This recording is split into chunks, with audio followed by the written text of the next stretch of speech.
अस्सलाम वालेकुम व्यूअर्स। हम स्टडी कर रहे हैं सब्जेक्ट वर्ब अग्रीमेंट का टॉपिक और इस सिलसिले में हम चंद रूल्स को स्टडी कर रहे हैं। ये हमारी 13th वीडियो है। हमने डिफरेंट वीडियोस के अंदर इन रूल्स को ऑर्गेनाइज किया है। ऐसे स्टूडेंट्स जो इस पूरे टॉपिक को एक वीडियो की शक्ल में देखना चाह रहे हैं तो वो कंप्लीट इंग्लिश कोर्स वाली प्लेलिस्ट के अंदर जाके इसको देख सकते हैं। तो ये है जो रूल नंबर 20।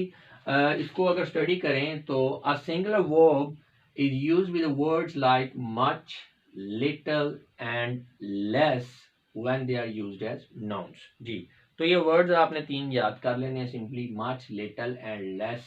जब ये नाउन के तौर पर यूज हो रहे हैं तो इनके साथ हमेशा आपने वर्ब की सिंगुलर फॉर्म यूज करनी है। जैसे a little of good deeds make our life happier. अब यहाँ पे डीड्स को देख के स्टूडेंट्स कंफ्यूज हो सकते हैं और वो यहाँ पे मेक कर देंगे, सेंटेंस गलत हो जाएगा। लिटल आ गया है, अ लिटल है तो ये मेक्स वर्ब की सिंगुलर फॉर्म यूज होगी। नेक्स्ट है less than 50 miles is daily covered by this car. ये अक्सर एग्जाम में आ जाता है, यहाँ पे लिखा होता है लेस देन 50 माइल्स आर।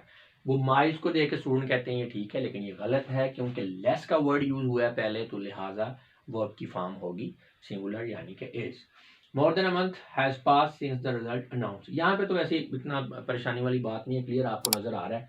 तो मोर यूज हो गया है, मोर देन, तो उसमें भी आप कहेंगे कि आपने वर्ब की सिंगुलर फॉर्म जो है यूज करनी है।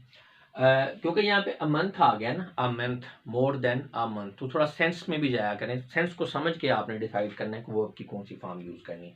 नेक्स्ट है much of what she has done has been done by her friends. तो मच ऑफ, ये देखें मच ऑफ आ गया है, यानी जो कुछ भी यानी किया गया है उसमें से ज्यादातर जो है उसके दोस्तों ने।